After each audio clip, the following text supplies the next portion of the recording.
You're in the middle of an argument. The other person is raising their voice, throwing accusations, waiting for you to crack. They know your patterns, how you defend yourself, how you explain, how you react when cornered.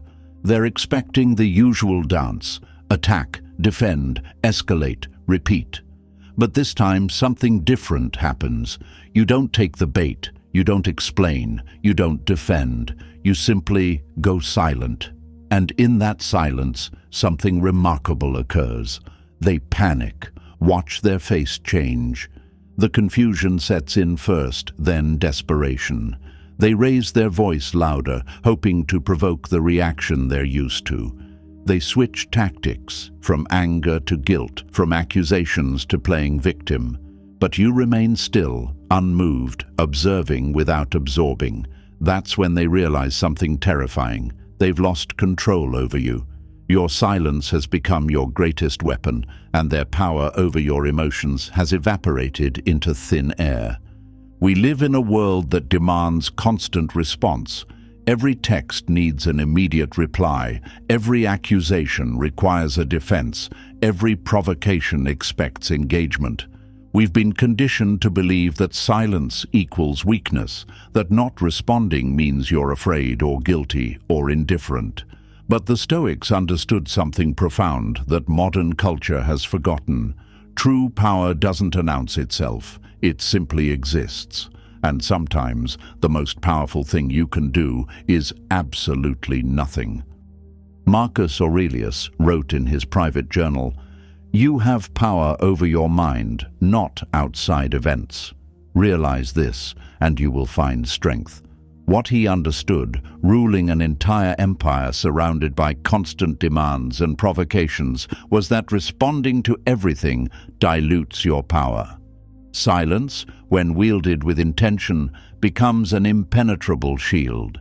Detachment, when practiced with wisdom, becomes your liberation. Today, I want to share with you 8 Stoic principles about the transformative power of going silent. These aren't passive strategies for avoiding conflict. They're active practices for reclaiming your power, protecting your peace, and watching as people who once controlled your emotional state suddenly lose their grip completely. Stay with me, because what you're about to learn will fundamentally shift how you handle manipulation, drama, and those who feed off your reactions. Before we continue, I invite you to do something that might feel uncomfortable but is deeply meaningful. Write this sentence in the comments: "I choose silence as my strength." Do it as a declaration to yourself that you're no longer available for every provocation, that your peace matters more than proving yourself right, that your silence will become your most powerful response. Write it now, because when you do, you're not just leaving words, you're making a commitment to transformation. Lesson 1. Stop feeding their drama. The first thing you must understand is this: drama requires participation. It's a performance that needs an audience, a conflict that demands 2 players. When you keep responding, you're not resolving anything, you're simply extending the show.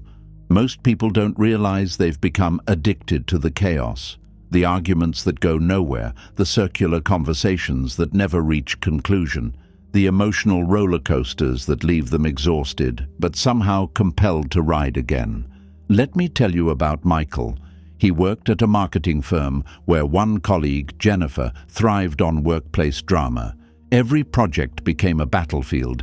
Every email turned into an accusation. If Michael was copied on a message, Jennifer would interpret it as a power move.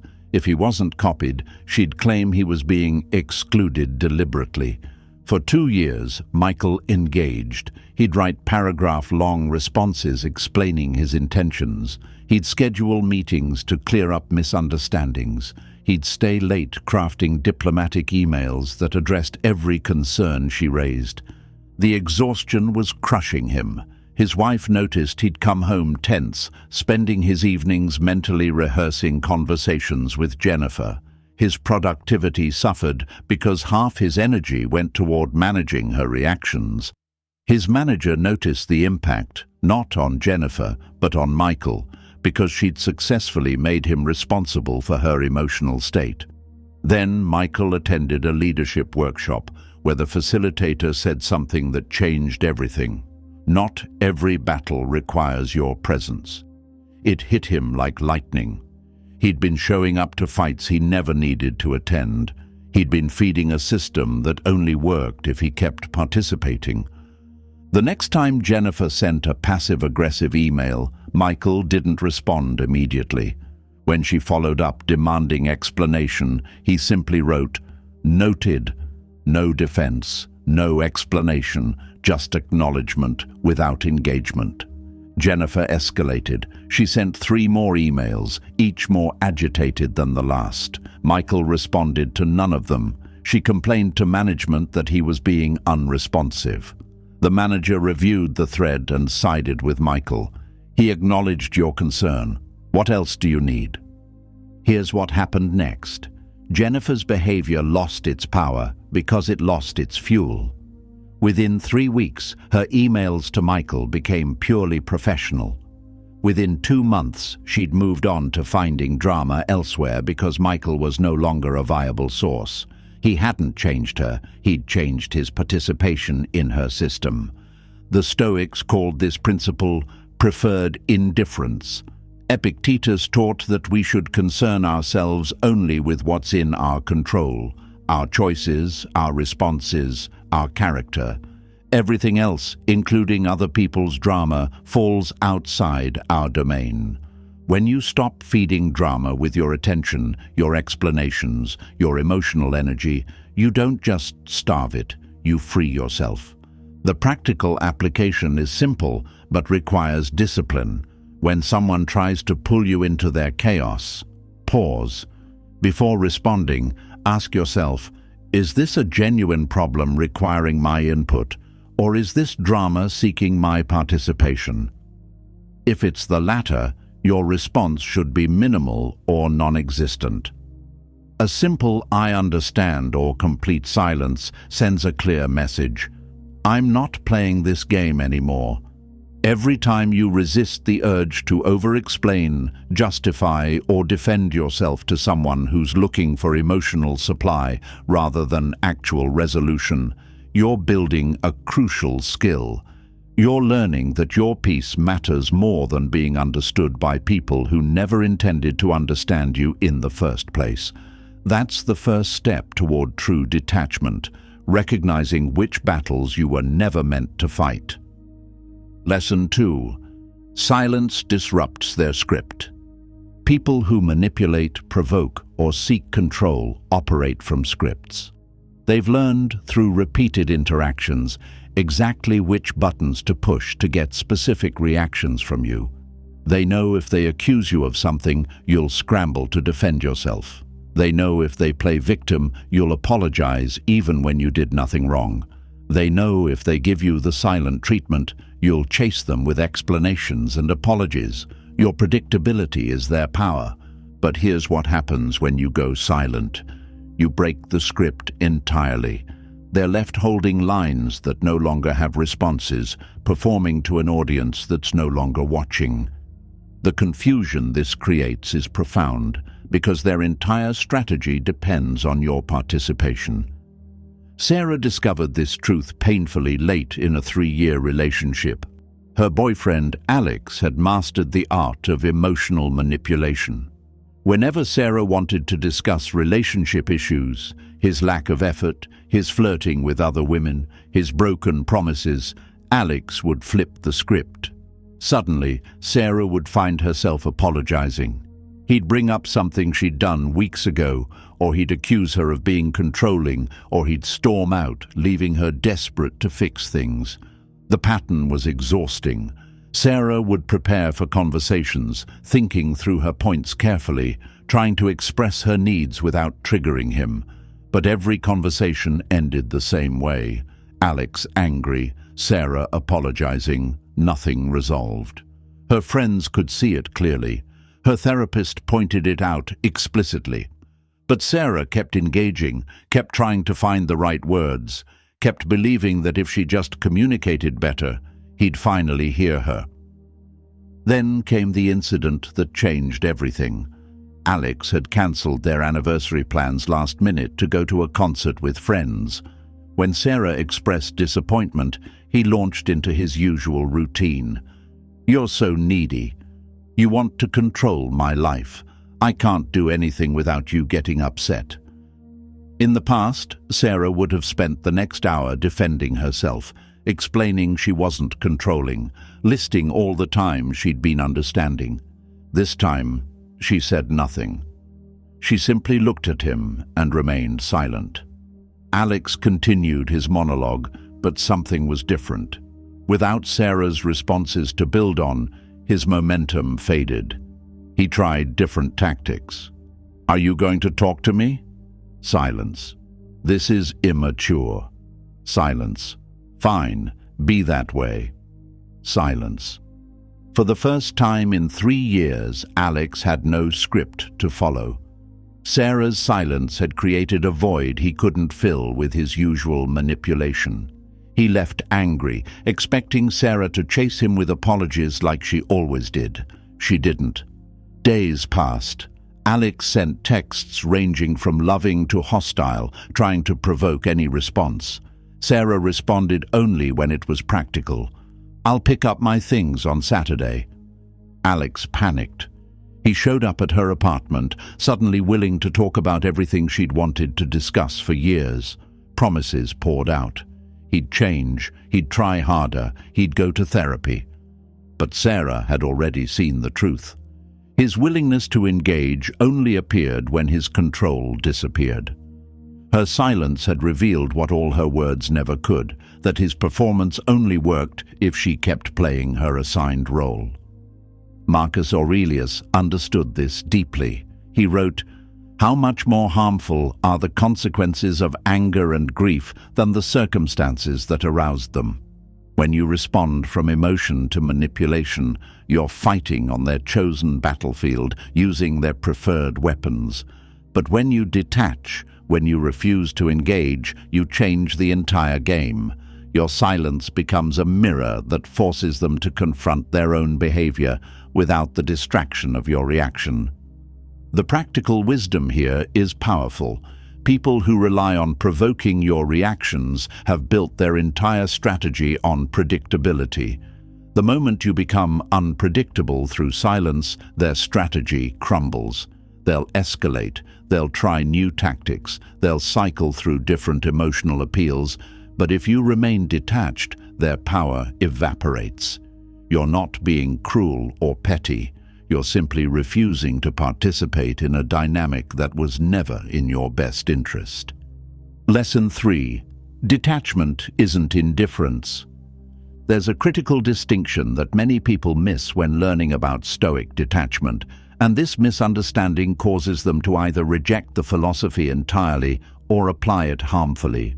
Detachment doesn't mean you stop caring. It means you stop being controlled. Indifference is the absence of emotion. Detachment is the presence of emotion without the destruction of wisdom. I watched this lesson unfold through my friend David, who spent years as a social worker in family services. His job involved entering homes where children were at risk, where parents were struggling with addiction or abuse, where every case carried the weight of lives hanging in the balance. When David started, he absorbed everything, every tragic story, every failure, every child he couldn't save in time. Within 6 months, he was burned out. He'd lie awake at night replaying cases, wondering what he'd missed. He'd skip meals because his stomach stayed knotted with anxiety. His relationships suffered because he couldn't turn off the emotional flood.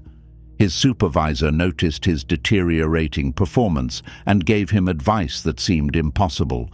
"You have to learn to care without carrying it all home." David didn't understand. How do you care but not carry? How do you witness suffering without absorbing it?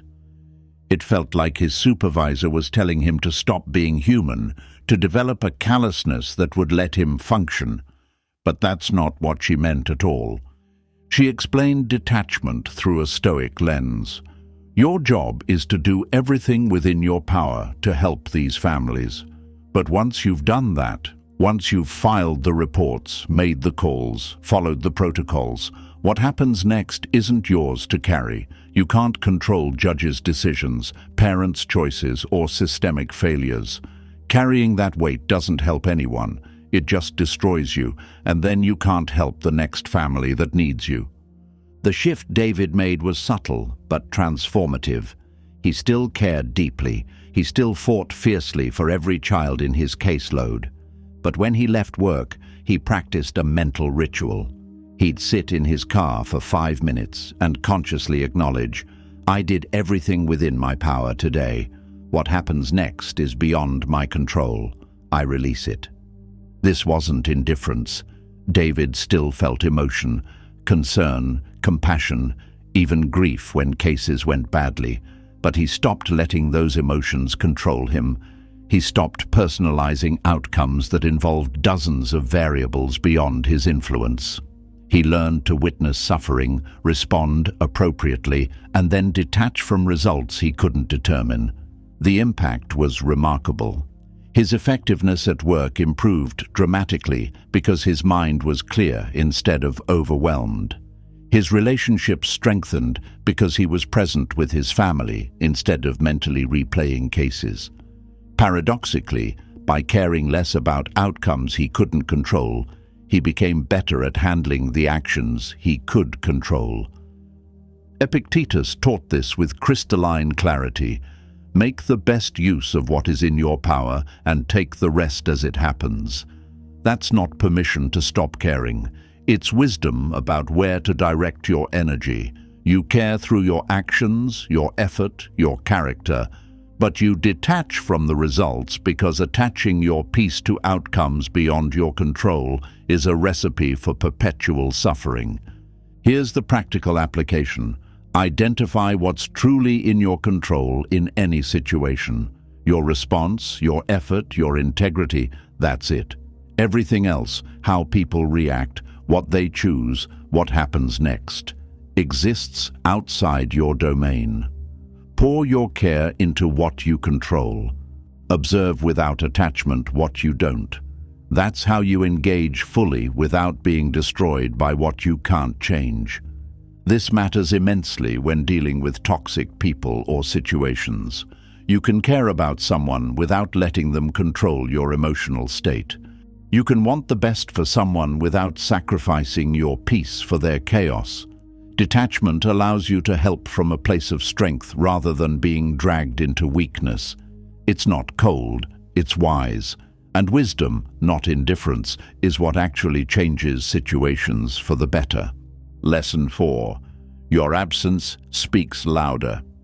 There's a phenomenon that occurs when someone who's always been present suddenly disappears. A void opens. People notice, they wonder, they realize, often too late, what they took for granted. Your constant availability, your immediate responses, your willingness to always be there, these things become invisible until they're gone. Then suddenly, your absence screams louder than any words you could have spoken. Marcus Aurelius wrote, "It never ceases to amaze me. We all love ourselves more than other people, but care more about their opinion than our own.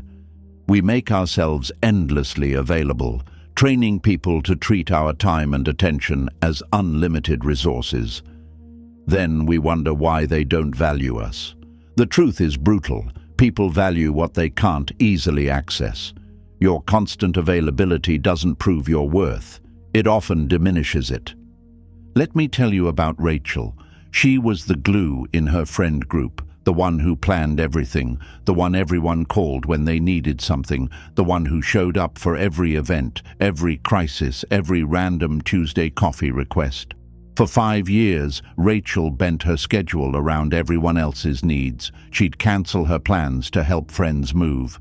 She'd stay up late giving advice. She'd drive across town at midnight because someone was upset. What did Rachel get in return? Taken for granted. Her own birthday came and went with barely an acknowledgement. When she went through a breakup, most friends were too busy to help her through it. When she got a promotion and wanted to celebrate, the group chat went silent. Rachel started to realize a painful truth. She'd trained people to see her as a resource, not a relationship. One day, Rachel simply stopped. No announcement, no drama, no explanation. She just stopped being constantly available. When the group chat blew up with plans, she didn't respond immediately. When someone called needing a favor, she sometimes said, "I can't this time." When invitations came, she occasionally declined without elaborate justification. "I have other commitments" became her go-to phrase, and she stopped explaining what those commitments were. The panic was almost immediate. Within 2 weeks, her phone was flooded. "Are you okay? Are you mad at us? We miss you." People who'd barely texted her in months were suddenly checking in daily. Friends who'd taken her for granted were suddenly appreciating her explicitly. The group even planned a surprise dinner in her honor, something they'd never done in 5 years of constant availability. Rachel hadn't changed anything about herself, except her accessibility. She was still the same caring person, still willing to help genuinely important situations. But she'd stopped being an all-access pass. Her time became valuable because it became scarce.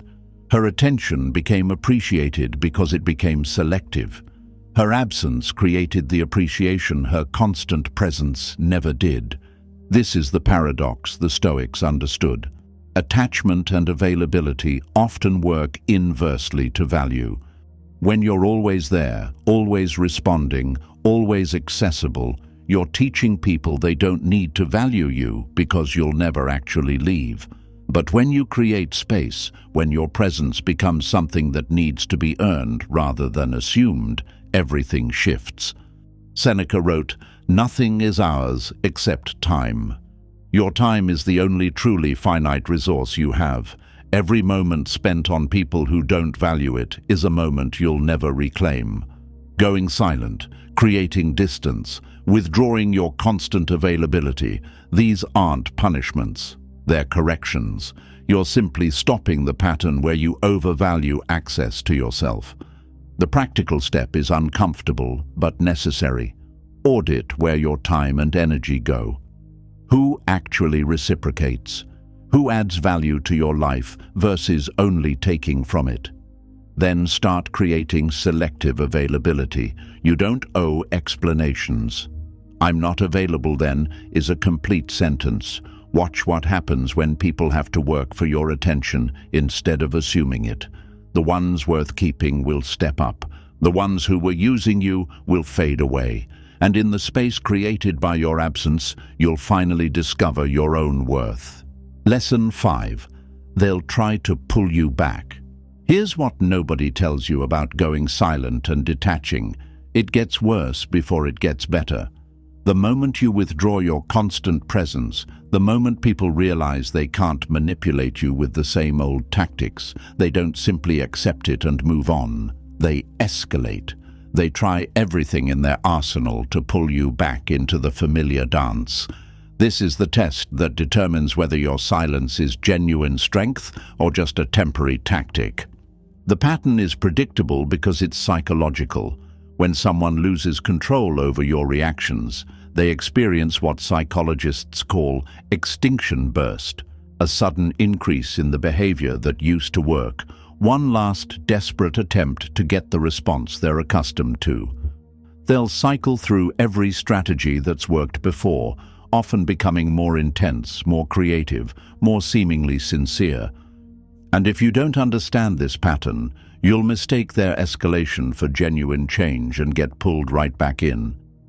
I saw this destroy my cousin Angela's attempt to leave a toxic friendship.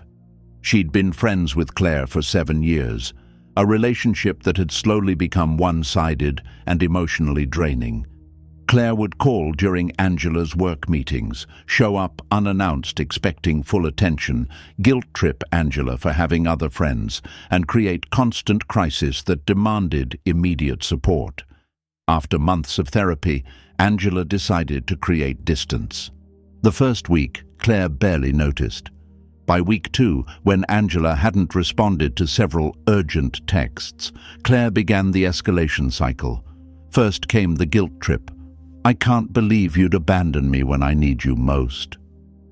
Angela stayed silent. Then came the accusations. "You've changed. You think you're better than me now." Angela remained detached. Then came the flying monkeys, mutual friends reaching out to say how hurt Claire was, how worried they were, suggesting Angela was being cruel. When that didn't work, Claire switched to seemingly positive tactics. She sent a heartfelt apology, acknowledging everything Angela had never even confronted her about. She promised to change, to respect boundaries, to be the friend Angela deserved. The message was perfect, so perfect that Angela almost broke. She started drafting a response, ready to give Claire another chance. But Angela's therapist warned her about this exact moment. When you first set boundaries with someone who's used to having none, they'll try everything to tear those boundaries down. They'll be their worst self, then their best self, then back to their worst. The only way to know if change is real is consistency over time, not promises made in desperation. Angela held firm. She responded with one simple message. "I appreciate your message. I need space right now. Please respect that." Claire's response revealed everything. Within hours, the mask dropped. Angry texts flooded in. Then Claire posted vague social media messages clearly about Angela. Then she told mutual friends elaborate lies about what Angela had supposedly done. This is the moment where most people break. They see the escalation and think, it's easier to just go back to how things were. They mistake the other person's panic for their own cruelty. They feel guilty for causing such extreme reactions. But here's the truth the Stoics understood. You're not responsible for how someone responds to your healthy boundaries. Their escalation proves exactly why the boundaries were necessary. Marcus Aurelius faced this constantly. As emperor, people used every manipulation tactic imaginable to influence his decisions. He wrote in his journal, "When you wake up in the morning, tell yourself, the people I deal with today will be meddling, ungrateful, arrogant, dishonest, jealous, and surly." He wasn't being cynical. He was preparing himself not to be surprised by bad behavior, not to let manipulation break his resolve. The practical wisdom here is critical. Expect escalation and plan for it. When you go silent or detach, you'll face guilt trips, accusations, fake apologies, sob stories, anger, promises of change, and manipulation through mutual connections.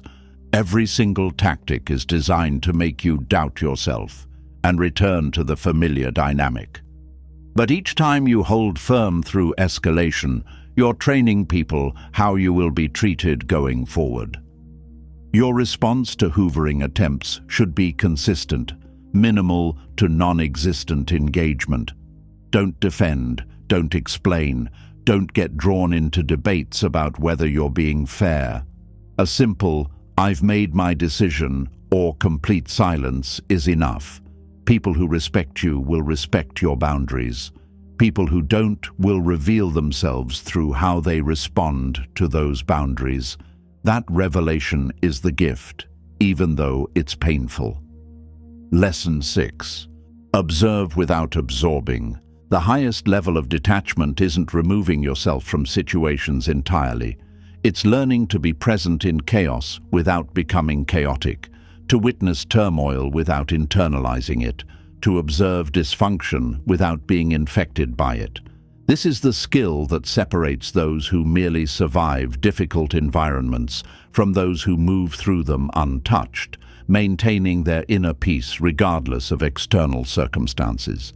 The Stoics called this the inner citadel, a fortress of the mind that remains unbreached no matter what happens outside its walls.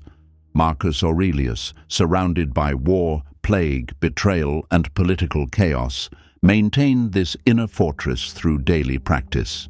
He wrote, If you are distressed by anything external, the pain is not due to the thing itself, but to your estimate of it, and this you have the power to revoke at any moment.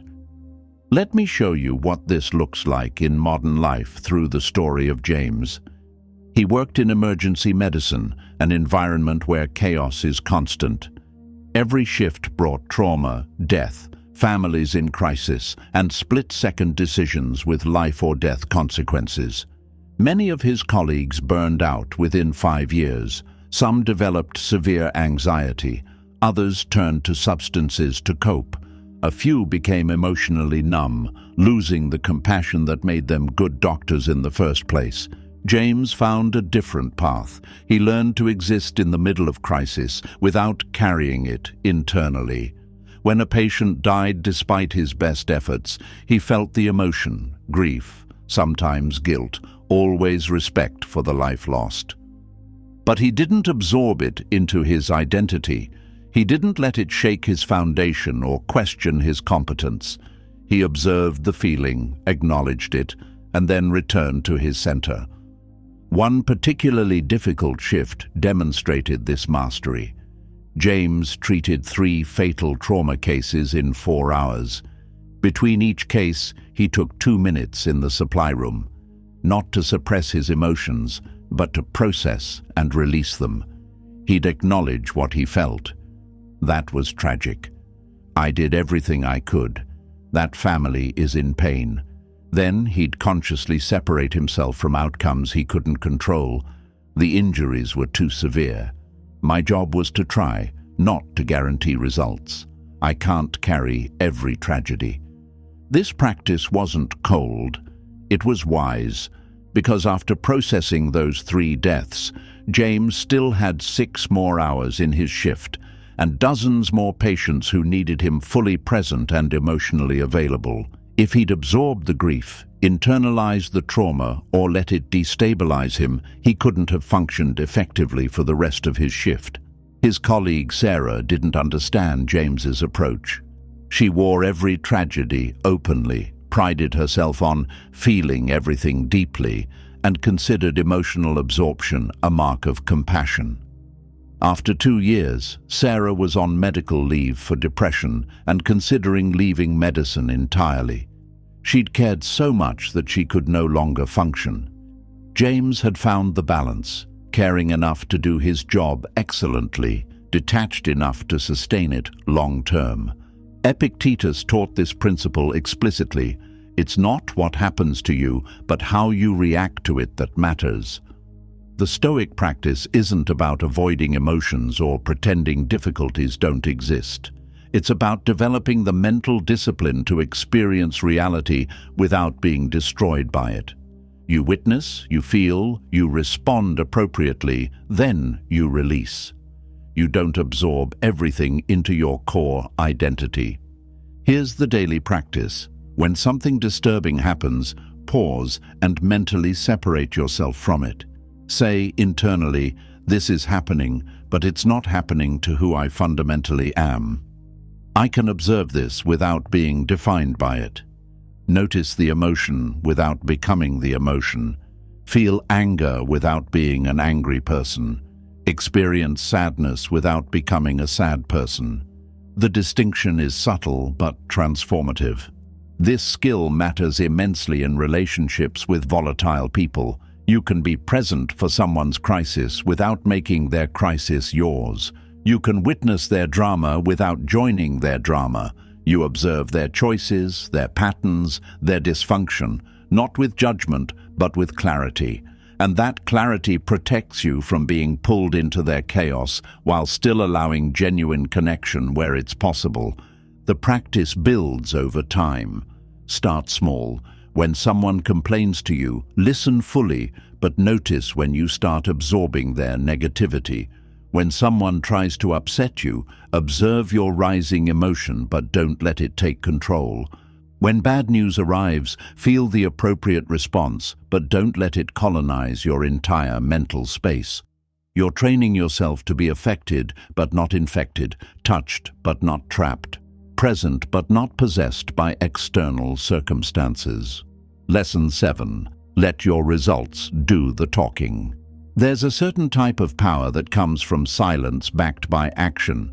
Words become cheap when they're not supported by results. Explanations become defensive when they replace achievement.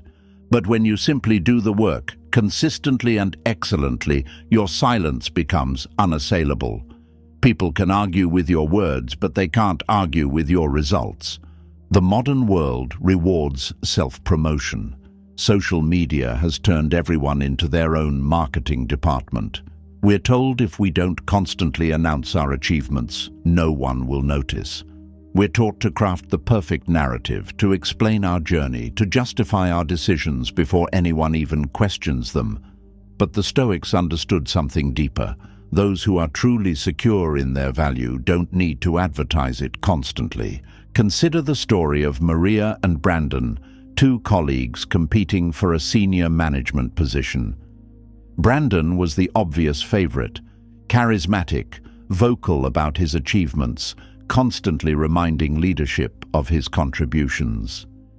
In every meeting, Brandon found a way to reference his successes.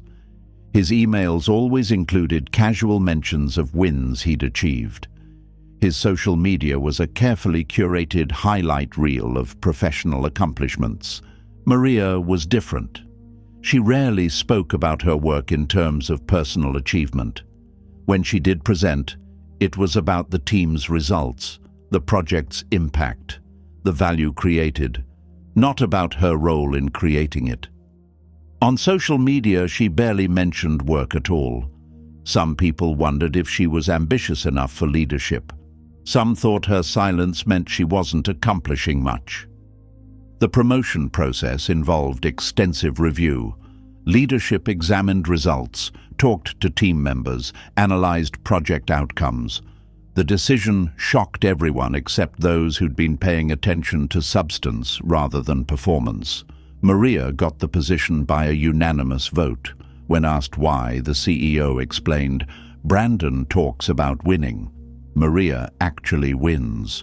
We needed someone who lets results speak, not someone who needs to constantly narrate their value." What happened next revealed even more. Brandon demanded explanation, wrote lengthy emails defending his qualifications, told anyone who'd listen that the decision was political. His response to not being chosen proved exactly why he wasn't chosen. He prioritized appearance over substance. Maria, meanwhile, simply started the new role and continued producing excellent results, just now at a higher level. This pattern shows up everywhere once you start looking for it. The chef who spends more time photographing food than perfecting recipes. The entrepreneur who posts constantly about success, but whose business barely sustains itself. The person who exhaustively explains why they're right instead of demonstrating it through action. Meanwhile, the truly competent tend toward silence, not because they're hiding, but because they're too busy actually doing the work. Seneca wrote, "A consciousness of wrongdoing is the first step to salvation.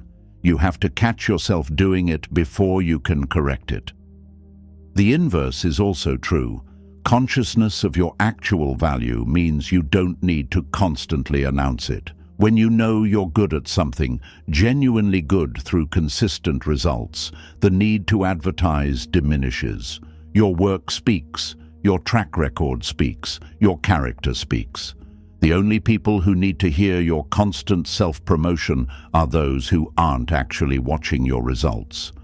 The practical application requires a mental shift. Before speaking about your achievements, ask yourself, am I saying this to inform or to impress?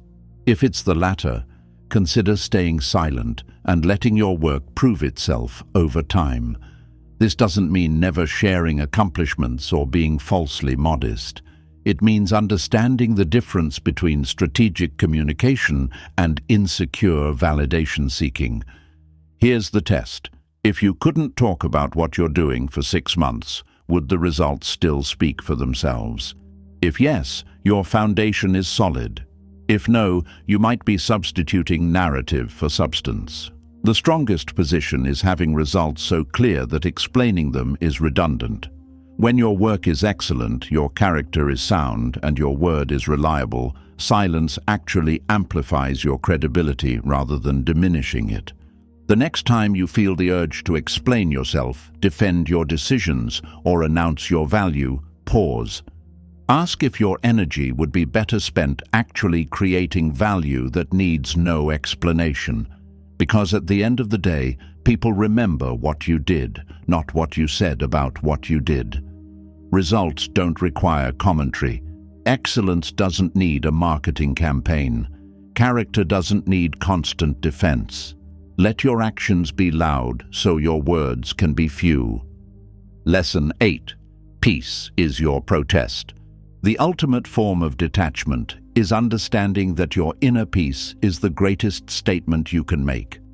In a world addicted to reaction, chaos, and emotional volatility, choosing calm is revolutionary. When others try to disturb your peace and fail, when they throw everything at you and you remain centered, that unshakable state becomes more powerful than any argument you could make.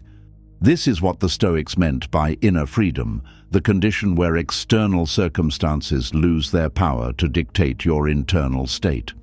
Marcus Aurelius captured this perfectly. The happiness of your life depends upon the quality of your thoughts. Not on what others do, not on circumstances you can't control, but on the inner world you cultivate and protect regardless of external chaos. I witnessed the power of this principle through my friend's mother, Teresa. She went through a brutal divorce where her ex-husband did everything possible to destroy her emotionally. He spread lies in their community. He turned some friends against her. He made the legal process as difficult as possible. He tried to use their children as weapons.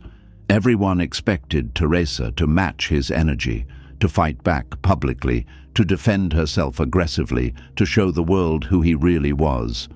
Teresa chose a different path. She maintained complete silence regarding the divorce drama. When people asked about it, she'd simply say, "I'm focusing on moving forward."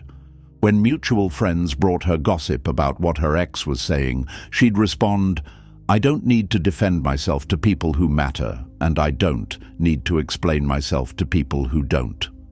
When her ex sent baiting texts trying to provoke reactions, she responded only to logistics about the children, and even then, only in brief, neutral language. The most remarkable part was her demeanor. While he became increasingly unhinged, posting strange messages online, bad-mouthing her to anyone who'd listen, showing up places hoping to create confrontations, Teresa became calmer, more focused, more clearly at peace. She started a new business. She deepened relationships with her children. She took up meditation and hiking. She wasn't performing happiness. She was genuinely rebuilding her life while he was still trying to destroy his old one. Within a year, the contrast was impossible to miss. He looked bitter, obsessed, unable to move forward. She looked free, happy, genuinely unaffected by his continued attempts to upset her. People who'd initially believed his stories started questioning them, not because Teresa defended herself, but because her peaceful state contradicted his narrative of her as the villain. Her peace became the evidence that spoke louder than any defense could. This is the power the Stoics understood. Epictetus taught, "If you wish to be free, desire nothing and no one that is not within your power to control." Teresa couldn't control her ex's behavior, the lies he told, or how others initially responded. But she could control her response, her peace, and her focus. By choosing peace, she stripped him of his power completely while maintaining hers entirely. The principle applies beyond major life crises. Every day, people will try to disturb your peace, the coworker who makes passive-aggressive comments, the family member who knows which buttons to push, the stranger online looking for an argument. In each case, you have a choice: match their energy or maintain your peace. One drains you and proves nothing. The other preserves you and proves everything. Here's the practice. When someone tries to upset you, visualize your peace as a fortress. They're throwing stones at walls that don't crack. You can see the stones, acknowledge them, but they don't penetrate. Your refusal to be disturbed isn't avoidance or suppression. It's power. You're demonstrating that your internal state isn't controlled by external provocations. That demonstration, more than any words, communicates your true strength. The beautiful irony is that maintaining peace often infuriates those seeking to disturb it. They escalate, they try harder, they become increasingly unhinged while you remain centered. And in that contrast, everyone sees clearly who has actual power and who's being controlled by their own emotions. Your peace becomes your protest against a world that believes emotional reactivity equals strength.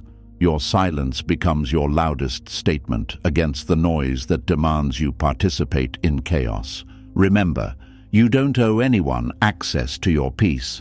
Not explanations, not reactions, not emotional availability. The world will constantly test your boundaries, trying to pull you into drama, conflict, and chaos. But every time you choose calm over reaction, silence over defense, peace over proving yourself, you're strengthening an inner foundation that becomes unshakable. That foundation is your real power. That peace is your ultimate protest. And that silence, when backed by genuine inner strength, speaks volumes that words could never match. We've walked through 8 principles today, but they all point to one fundamental truth. True power doesn't announce itself, defend itself, or prove itself. True power simply exists, unshaken by provocation, unmoved by chaos, and undisturbed by those who try to steal your peace. When you go silent, when you detach strategically, when you stop feeding drama and defending yourself constantly, you're not withdrawing from life. You're reclaiming your power from those who've been using your reactions to control you. The panic others feel when you go silent isn't about you being cruel. It's about them losing their leverage. They're confronted with the reality that you can't be manipulated, provoked, or controlled anymore. Your silence forces them to sit with themselves, something they've been avoiding by consuming your energy. That discomfort they feel is their own reflection, and your detachment is the mirror showing it to them. I want you to understand something crucial. This isn't about being cold, unavailable, or disengaged from life. It's about being selective with your energy, protective of your peace, and strategic about where you direct your attention. The Stoics weren't emotionless robots. They were deeply engaged with life, but from a foundation of inner strength that couldn't be shaken. That's the difference between healthy detachment and harmful avoidance. Now, I invite you again to write this in the comments. I choose silence as my strength. But this time, write it with full understanding of what it means. It means you're no longer available for every provocation. It means your peace matters more than proving yourself right.